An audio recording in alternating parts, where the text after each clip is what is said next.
Hey astrology lovers, my name is Julia Mijas and I'm an astrologer at Horoscope.com and here to tell you the important transits for November. So let's jump in. So Mars, the planet of war, is in the intense sign of Scorpio. Mars represents our drive and fighting spirit, and whichever sign it's in can show us how we expend our energy and how we assert ourselves. Therefore, with Mars in Scorpio all month, we may be unrelenting in our drive in pursuit of a passion or goal, while also being more strategic and patient in dealing with our enemies and even frenemies. This is also a good month for doing research as well as reforming something in our lives, because Scorpio is about digging down into something and transforming it.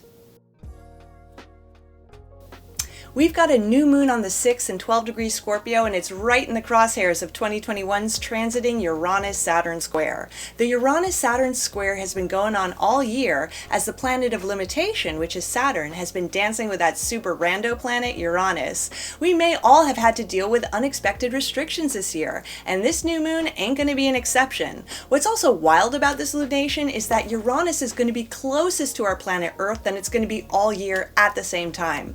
When planets are exactly opposite the sun, they're closest to us, and their influence can therefore be more acutely felt. With Uranus, that could mean sudden and unexpected emotions popping into our lives.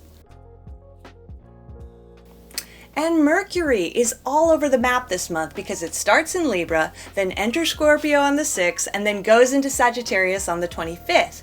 The reason why Mercury is touring the Zodiac this month is because it's moving really fast in the sky right now. This is like the opposite of a Mercury retrograde, where it slows down and goes backwards. Now communications and technology should be flowing pretty well. An important date to keep track of this month is the 28th, when Mercury and the Sun will be in the exact same place in the sky. These conjunctions always bookend Mercury retrograde, and they can be times of mental clarity. In the sign of Sagittarius, you might get some epiphanies and aha moments about higher education, legal matters, travel, and your beliefs by the end of the month. And Venus rules our pleasure and relationships, so she's an important gal to keep track of. She starts the month in the happy-go-lucky sign of Sagittarius, where you might want a lighthearted approach in your romantic relationships instead of getting too heavy and emotional. Then on the 6th, Venus shifts into the formal sign of Capricorn, where you may take your relationships much more seriously. Capricorn can be a very committed placement for Venus, so expect your romantic relationship to feel more grown up. If you're single, then you might be sizing up your Tinder matches through a more practical lens, maybe asking any of your dates what their 5-year plan is, which is, pretty sexy. So buckle up guys, because we're officially entering eclipse season this month. We've got a lunar eclipse in 27 degrees Taurus on the 19th. Eclipses tend to bring unexpected changes into our lives, and they can really shake up our timetables. This Taurus-Scorpio axis can have a lot to do with money, relationships, possessiveness, and security.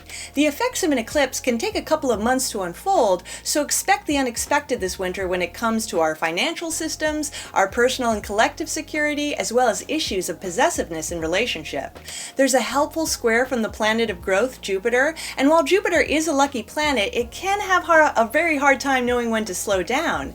And since this eclipse is in the food-loving sign of Taurus, and it's happening near Thanksgiving, everyone's going to be eating themselves sick on Turkey Day. Thanks for watching, guys. Tune in next month, and I'm going to be putting out more videos. Bye-bye!